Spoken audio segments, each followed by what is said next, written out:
Hey, how's everybody doing? Double V here. Just tuning in. Super late in the day to be tuning in for my first video, but ended up staying up super late last night. Well, for me, super late, 10 o'clock. I'm usually in bed by 8, but stayed up super late last night playing Marvel Snap. Just kicking butt in that game. I know it's kind of nerdy, but I don't really give a crap. It's a fun game. I don't know what my record was, but I probably had like 30 wins, maybe 10 losses. So pretty good record. Played a lot of matches. But anyways, Marvel Snap was fun. And today I just hit legs. Great workout. Didn't really do any cardio. I just did warm up and cool down cardio. Maybe it was like 13, 14 minutes total. Just warm up, cool down, steady state, slow. But I ended up doing legs. Finally maxed out the leg press. The machine one, of course. I don't know how much it is. It's not a lot of weight, but I'll have to start using the plate loaded one because, to be honest, I probably could have maxed out the leg press on the first time I did it, but slowly building. That way, keep my joints healthy and prevent muscle tears and all that stuff that you don't know the first and second time you go to, you go to lift. You think you're Superman and you think you know it all, but with experience comes better lifting tact. So that's what I've been doing, taking it nice and slow. But now after, that was probably my 9th or 10th leg workout back now. Maybe more than that, probably 10 to 12th leg workout back. I think I'm ready to start using the plate loaded leg press. Like I mentioned a few videos ago, I probably won't be squatting. I really don't want to be putting any weight on my shoulders. I might do a front squat. Put it this way, I won't be squatting at the gym. Maybe in my squat rack at my home. Maybe I'll, at home I might squat. I'd prefer to get my hands on a cambered bar, like a Duffalo bar, or a bar with a big camber in it, because one of my shoulders is flexible and one of my shoulders is hyper flexible. It's super flexible. So that might sound good for a squat, but it's really not. If you're over flexible, squats are just, a good amount of shoulder flexibility combined with shoulder strength and stability is the perfect recipe for a good squat setup in regards to the upper body. But when it comes to shoulder suppleness, there's this point where if you're so flexible in your shoulders, or in my case one shoulder, it almost is to your detriment in regards to your stability and strength of that particular shoulder. So it would help if maybe both of my shoulders were flexible, or both of my shoulders were hyper flexible. It would probably be a little better. But because one is very flexible and one is even more flexible, like a lot more flexible,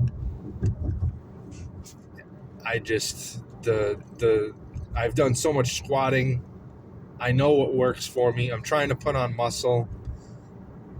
Not a lot, but I'm trying to maintain muscle at the very least, if not put on a little bit. I'm trying to gain strength, and for me, the leg press is just good. I may end up deadlifting. I think I will end up deadlifting. I've been doing a lot of hyperextensions, and between the hyperextensions and the leg press and all the other leg work I've been doing, I'm thinking I'm starting to feel the deadlift again. I think I want to pick up sumo this time, because over the years I've been able to really get my quads strong. I've been able to develop my glutes. I've been able to, even at a couple certain times, develop my hamstrings. But what I really want to do this time around is develop some hip strength, some hip stability. I want to strengthen my psoas. So I definitely want to do some type of deadlift movement beyond just hyperextension. I wish I could do reverse hypers, but I'm not really feeling going all the way to Smithfield just to hit reverse hypers. Plus, I don't even know how much Andy charges anymore to go in there. I know when I used to go, it was $5 for a workout. And then right after I stopped going, not right after, but a couple of years after I stopped going, I heard he upped it to 20 for a workout, which is kind of a lot for just a day pass. I mean, $20, and it's not even like you can spend a lot of time there because it's a private gym, so might be worth it just to get in there maybe a few times a year, maybe like once every couple of months, get in there and really plow the reverse hyper machine, and then while I'm there do some band hypers and maybe really exploit the shit out of the fact that he has some good equipment there. And that's if he still has good equipment there. I don't know. I heard that Andy took out his monoliths. I don't know if that's all he did was just take out the monoliths. Or maybe if he took out other equipment too. But for me to just go all the way to Greenville just to use one machine and pay $20, maybe I can find a gym that has one that'll do a day pass for not a ridiculous amount of money. I don't mind spending $5 or $10 to go to a gym for just one workout. 20 is a lot. If it's going to cost 20, I probably won't go more than a few times a year. Because literally my membership is like just over $20 for a month. So yeah, I'd like to find a reverse hyperextension machine. Like I mentioned in a different video, I only know of one place that has one besides that place in Greenville, and it's in Fall River, and it's not bolted to the floor, so it's essentially useless. You really can't use more than, say, 150 pounds on it without the thing moving, and you can't use more than, say, 250 pounds on it without the thing flailing all over the place and you almost dying. So it's essentially useless. And anyone who's used a reverse hyper, man or woman, you know, I mean, you're pretty much starting with 200 pounds. It's a swing. It's a swinging motion. You're basically going 200 pounds your first set. Maybe for women or beginner lifters, you're starting out with 90 pounds. And then your second set, you're going up to 200. Or for guys, you're probably going up to 300 or 400. And then for your actual working sets, you're doing between 250 and 450. It's a heavy weight exercise, but it's a swing. You're swinging the weight. I've done as much as 600 pounds on that exercise. And if you haven't done the exercise before, you probably think I'm talking bollocks. No, it's just not. It's a swing. So if you think about it, the first 4 or 5 times you move the weight back and forth, it's going to be difficult and it's barely going to budge. And then your next 10 reps are all going to be fluid. It's different from, like a deadlift, totally different from a deadlift, where 600 pounds on a deadlift is like a ton of weight. It's a lot. Not a ton. A ton's 2,000 pounds, but it's a lot of weight, 600 pounds on a deadlift, or really on any lift for that matter, except a reverse hyper. It's pretty standard on a reverse hyper. But besides that, I had a great workout. I did just a warm up on the bike, hit some leg curls, hit some leg press, hit some leg extensions. Then I did abs. I did a bunch of just like 2-set exercises on abs. And then I hit a lying leg curl, hyper extensions. I did a bunch of exercises, but I was still in and out of there in like an hour and 10 minutes. Which for legs is perfect. Right where I want to be, an hour and 5 to an hour and 15 for legs. Perfect. And then I just cooled down with it's like 7 or 8 minutes of cardio. Perfect workout. You know, strength is going up, and really looking forward to. Really looking forward to hitting the plate-loaded leg press. It's not in a very. It's in a good spot at the gym, but they don't have any plate trees around that you can draw plates from. It's just whatever's on the machine is there. So if you run out of plates, you got to go halfway across the gym, which, I mean, the gym that I go to is massive.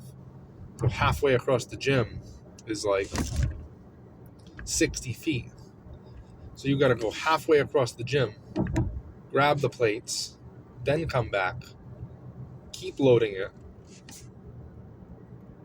And then if you run out of plates again,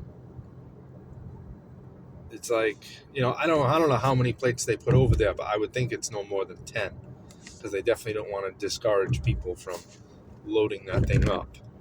And to be honest, the pin machine for the leg press, the leg press machine goes up to less than 500 pounds. It's like 470 or something. So if you're going to do less than 500 pounds, you might as well just use the machine, because that's the highest the machine goes. And so, yeah, it's kind of a dilemma. But I'll figure it out. If I have to, I'll just have to carry some plates over there. There's not a lot of plates in the gym. So, anyways, great workout. Really looking forward to eating today. I most likely will be doing fast evening cardio tonight. Last night I went for a run outside, and it kicked my ass. It was really tough. I couldn't run the whole thing. It was probably 3 miles. I probably ran just over 2 miles of it. And then, part of it was walk, run, back and forth. It was tough. Running outside, it was windy, and I'm questioning whether I dressed appropriately for it. I had a singlet on, like a lifting singlet, and it might have been a little too thick. I think I'm better off with some skin tight polys when it's chilly. But yep. Yesterday was no weights. It was just double cardio. Today, legs and cardio. Tomorrow will be just cardio, probably double cardio. And since I did the weights on legs today, I'll probably just do double. The next 3 cardio workouts will probably just be bike, steady state bike. Just getting the blood moving, burning a few extra calories. And then the following day, back and buys, baby. Back and buys. I like all my workouts, so I'm really looking forward to back and buys. Looking forward to doing some. I might take the week off from pull-ups, just because I've done pull-ups every single week that I've done back. And last time I did pull-ups, I was really struggling, so I could probably use a week off from those. Maybe I'll go heavy with the rows, the barbell rows. And I'll take it from there. I'll figure out my workout by the time I go to do it. So everybody, thank you for tuning in. Thank you for all the support the channel's been getting. Every view, every impression, every like. If you guys could even take the next step, go the extra mile and share the playlist on Twitter or Instagram, I would really appreciate it. I could really use all the exposure that I can possibly muster. So all the exposure and all the support is very welcome, and I'm very grateful for it. So thanks again, and I will tune in later or tomorrow with a new video of updates. It's been Modern Fitness 1753, signing off.